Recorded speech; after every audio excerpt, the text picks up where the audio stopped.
Bob Daran writes, "Hi guys, firstly, thank you for recommending Edge of Tomorrow. I loved the film so much that I watched it twice in one day." You know what, hold on a second right there. This is one of my favorite things about doing this job.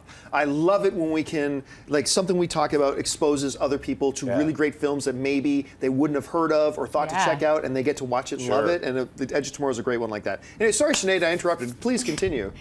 My question is related to its marketing. I remember watching the trailer and not being excited by it at all, yet John Wicks trailer has got my mouth watering. My question is there an external company who is in charge of trailers for movies, or is it all done in-house? And if the trailers cause the film to be a poor performer, who is accountable? Thanks guys, and bring on the filthy. Well, this gives us an opportunity to shoot down a couple of notions. Yes, there are companies, there are third-party companies that will put trailers together.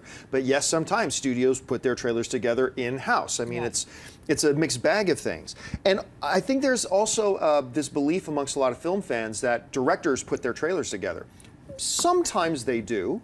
Quite often, they have nothing to do with the trailers, whatever. I actually know some directors where there are trailers to their movies that they hated. Yeah. They hated those trailers or whatever, but it's kind of out of their hands because that then goes into the hands of the marketing department. Ultimately, who's accountable? Whoever's in charge of the marketing. Marketing of it, whether it's being put together by a third-party company or in-house, ultimately it's the marketing division that's got to give their approval and say, yes, this is greenlit and we're going to release this.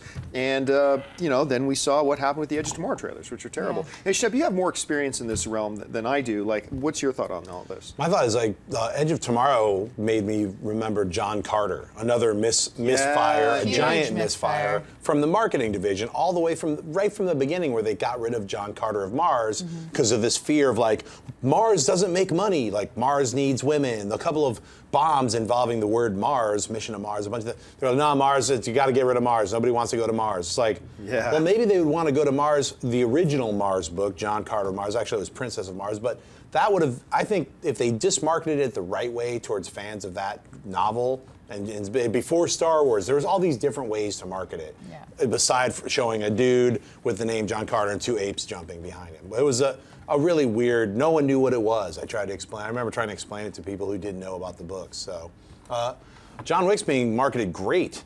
I think it's, you know, and everything that everybody's talking about, it pays off. Like what you see in the trailer is just an extension of what you're gonna see in the movie. It's no different. It's like, yeah, it's an action film, it's fun, it's like, it's, you know, everything is there and it delivers. I mean, I think Live, Die, Repeat or Edge of Tomorrow or All You Need Is Kill, which is what it was originally called. You know, all these different titles and people not knowing how to market something to do your music thing for this is not the end. This is not the end. Yeah. Oh my gosh, I mean, it was so bad. It's strange the way they marketed that film. Nothing about those trailers made me want to see it. I remember I was like, it just looks like Oblivion and The Matrix, boo. And then I saw it, I could not believe how much I liked that film. Totally misrepresented the film, they which ruined, is so unfortunate. They ruined all the people's work on that movie. So who do you hold responsible when you see these terrible trailers? I think you're right. I think the marketing department made a lot of bad decisions, but the marketing department also has to answer to studio heads. So it's like, where does the buck stop? You know, who's responsible? That's a good question. I think it depends on a lot of different things. I think in addition to marketing, there's also sales, foreign sales. So sometimes trailers are made to appeal to foreign markets. Like, you know, there's international trailers and there's domestic trailers because those audiences are very different. And it's such a big landscape, it's such a big thing when a movie doesn't do well that I don't think to pin it on a trailer is necessarily fair. But in the case of Edge of Tomorrow, you could definitely say the marketing was the death knell for that movie, that it was just misrepresented, mismarketed.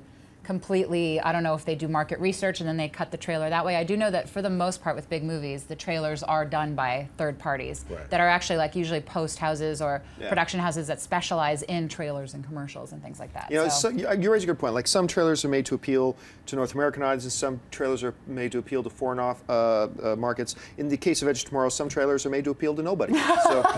Hey everyone, if you like this video, click that thumbs up button and make sure to subscribe to our AMC Movie News YouTube channel.